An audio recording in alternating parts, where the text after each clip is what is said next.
Hello, I'm Dr. Stella Ozigi, and who is Dr. Stella?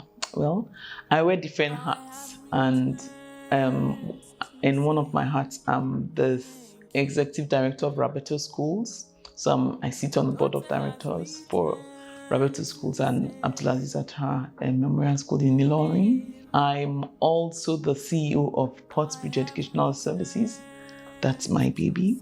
And I'm an author, a songwriter, I'm a daughter, I'm a sister. I'm actually a mother. Yeah, I'm a mother to so many children and to others. So I am, and I love to sing, and writing songs as well is one of my gifts, one of my potentials.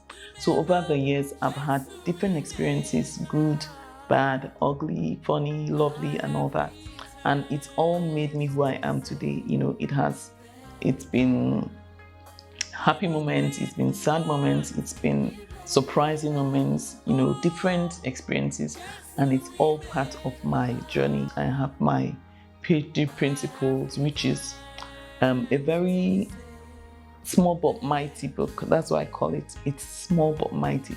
So it talks about the experiences and what I really learned when I had my PhD. So how did I go through the journey? How did I get to where I got to? And that's a very, very interesting book. It's available on Amazon in case you're interested.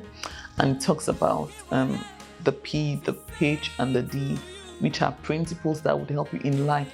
Not just if you want to have a PhD, if you ever embark on any project or anything at all, there are principles that are life, they are life skills, they are life principles that would help you. I've also worked on another of my books, which is the FCD. I tend to like acronyms a lot. I work a lot with acronyms. That's also coming up very soon. And one of the very outstanding books that I'm also working on is to do with how we have succeeded so far in managing our parents' business. It's something that every business owner who has a child should read, and it's also something that every individual who is involved in their parents' business should read. It also talks about the experiences we had, in managing our parents' business, and we've sustained it by the grace of God for over 40 years. It's still, one of the schools is still standing. We also have another, that's Rabeto in Abuja. It's still thriving, and I'll share that in my book as well, which is coming out before the end of the year. Life has been interesting. I've had, like I said, good experiences. I've failed in some areas, but through every failure, I've learned to be stronger. I had a failed marriage. I had failed conceptions. I never got pregnant. I had several IVFs which didn't work. But through all that, I learned a lot. And I'm confident I'm strong enough to talk to people that are going through the same, and that's just my principle in life. I believe so much that life is about sharing your stories and learning from experiences and sharing the principles and the core values from these experiences with others. And I'm really grateful to God as well for keeping me for these 50 years. Honestly, I can't explain it, but it's just been God's faithfulness and great, amazing grace that has helped me through. I'm really grateful to God for my mom. She has been my bedrock. She has been my strength. When I was really weak, when I thought life didn't matter anymore, when I thought I had failed, she was always there to encourage me. Even to celebrate my birthday, every day she's like constantly talking to me. In spite of the fact that she has her own challenges, she still really encourages me. So she's like a mentor to me, and I've learned a lot, about learning to take hold of what is in your hands, learning authority and being able to exercise that authority that you have. And I've learned to be disciplined and responsibility as well. Also to know how to negotiate and to work with people. One of the things that have really stood out for me over the past years is an experience I had in my uni days. Like I said, life is a concoction of good, bad, ugly, lovely experiences. So it's like a potpourri, mixing up of all those things. So for me, while I was in uni,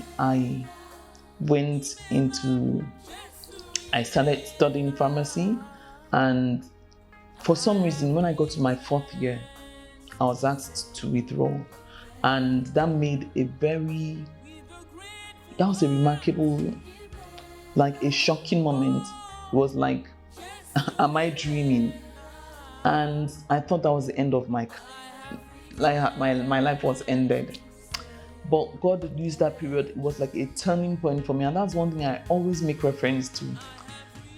I rather went back, sat after going through different experiences. It was a very trying and a hard moment for me. But you know what? At the end of the day, I had to start all over again and did another course. I spent 10 good years in university studying a course of 4 years, coupled with strikes and all that. So at the end of the day, when I finished, I was like, wow. So I actually went through this.